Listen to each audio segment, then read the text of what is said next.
Hi hello నమస్తే welcome to our channel social post. This is మానస.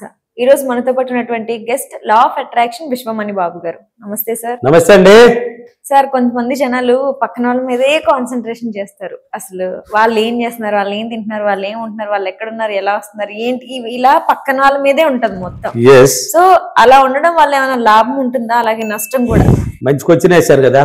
ఏమంటే any time వాళ్ళని మర్చిపోతారు. ఇంత ముందే చేసాం నీ గురించి ఆలోచించమని. నీ గురించి ఆలోచిస్తే ఏమొచ్చింది అని చెప్పాను. అంటే పక్క వాళ్ళ గురించి ఇప్పుడు చాలా మంది ఉంటారు. ఏదో లేచినారంటే వాళ్ళ పనులు ఏదో తిట్టుకుంటూ పొట్టుకుంటూ అంటే మాటలు గమ్మున ఉంటారు, సైలెంట్ ఉండదు, నోరు కప్పలాగా వాగిన నోరు కదా ఇది. అంటే మాట్లాడతా ఏదో వాళ్ళ ఇంటి పనులు ఉంటుకోరు, భర్త భార్యలో పనులు చేసుకుని వాళ్ళ పనులకి వాళ్ళు పోయేటప్పుడు భార్య అనుకో ఎగ్జాంపుల్కి ఇంట్లో ఉండింది. ఎక్కువ మంది భార్యలు కదా ఇంట్లో ఉంటారా, భర్తలు ఎవరు ఇంట్లో ఉండి భార్యలు సంపాదించేది తక్కువ, భార్యలు సంపాదించేది ఎక్కడో రేర్.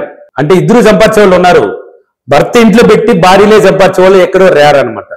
మిగతా బొగుళ్ళు భర్తలే సంపాదించేది, భార్యలు ఇంట్లో ఉంటారు ఎక్కువ మంది. ఇంట్లో ఉన్న అమ్మ గమ్మన ఉండదు అనమాట. పక్కన ఆమె ఇంటికి పోయేది, ఆడ కూర్చొని వాళ్ళ ఇంటికి వెళ్ళేది.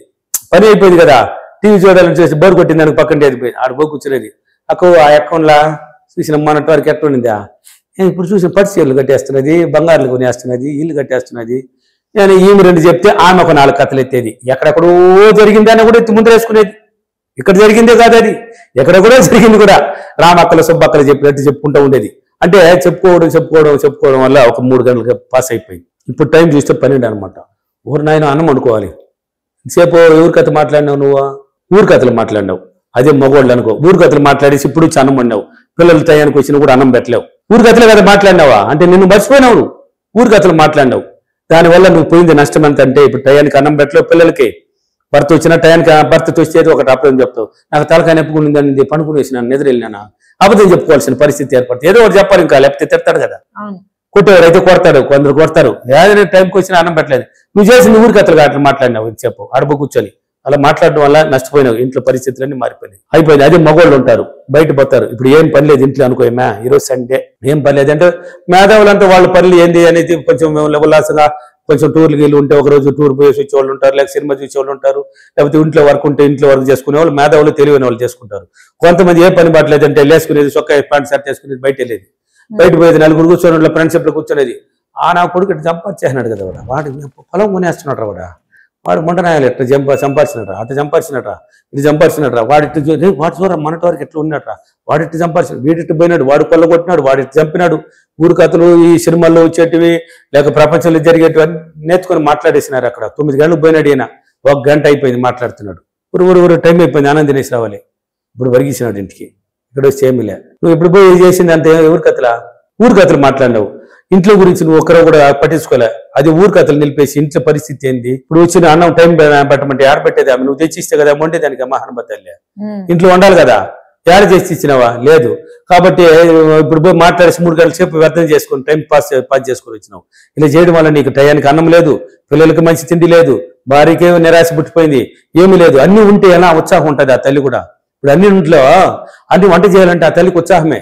అంతే కదా, అన్ని ఉంది కాబట్టి చేయి 1-2 చేసి పడుతుంది మనకి తినడానికి. నువ్వు తెచ్చిస్తారు కదా, మగవాడు తెచ్చిస్తారు కదా. యజమాని అంటే ఎవరు, తల హెడ్ లేని జీవితం ఎలా ఉంటుంది అంటే ఆ ఇంట్లో అది అనుభవించే వాళ్ళకి మాత్రం తెలుసు. ఆ తలకాయ అనేది ఎవరు, యజమాని. ఆ మగవాడు లేకపోతే ఆ ఇంట్లో పరిస్థితి ఎలా ఉంటుంది అంటే, నాకు ఒక లేడీ కాల్ చేసింది భీమవరం దగ్గర నుంచి, నాకు అన్నీ ఉన్నాయి సార్, నాకు గొడుగు లేకపోయింది సార్ అన్నది. ఏంది, ధనం ఉంది, డబ్బు ఉంది, పిల్లలు ఉన్నారు, అల్లుడు కోడలు అందరూ ఉన్నారంట, నాకు గొడుగు లేదే అంటే ఏంది, నా తల లేదే, నాకు ఒక పక్క బలంగా నాతో మంచి చెడ్డ పంచుకున్న మనసు లేదే, నాకేం చేసినా సంతోషం రాలేదు, నాకు ఆ గొడుగు బయట పోవాలంటే నాకు బుద్ధి పుట్టలేదు అంటాడు. అంటే బయట పోవాలంటే ఏమంటారు, ఒక టైప్ లో చూస్తారు కదా, అది భర్తతో పోతే అది ఒక టైపు, అది ఒక ఆనందం టైపు. ఆమెకి భర్తతో కూడా పోతే ఉల్లాసం ఉంటుంది, గంభీరంగా ఉంటుంది. కాబట్టి ఊరు కథలు మాట్లాడేసి పక్క వాళ్ళ గురించి మాట్లాడేసి వచ్చిన దానివల్ల ఇంట్లో ఏమి లేకుండా చేసుకుంటున్నారు. అన్ని పక్కన పెట్టేయండి. నీకు ఇంతకుముందు చెప్పాను, నీ గురించి ఆలోచించు, నీ కుటుంబాన్ని గురించి పదే ఆలోచించు.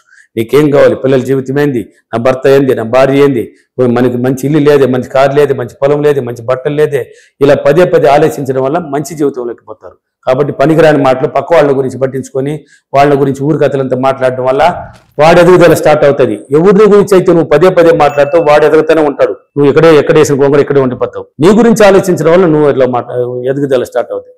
అందుకని పక్క వాళ్ళు మర్చిపోండి, పక్క వాళ్ళ మాటలు జోక్యం చేసుకోకండి. దానికని ఉన్నారు, వాళ్ళు చూసుకుంటారు. ఎందుకు పక్క వాళ్ళని చూసుకునేది? నీ గురించి ఆలోచించి పనికిరాని మాటలు ఆపేసి నీ కుటుంబాన్ని గురించి ఆలోచించి నువ్వు పదే చూడు, నీ జీవితం అద్భుతంగా జరుగుతుంది. ఓకేనా? నేను ప్రతిరోజు పక్క వాళ్ళ గురించి మాట్లాడటం మానేసి నా గురించి నేను ఆలోచించి నేను మంచి జీవితాన్ని ఎదిగి మంచి జీవితం అనుభవిస్తున్నందుకు డబ్బులకి విశ్వానికి చాలా చాలా కృతజ్ఞతలు. Thank you. Thank you money.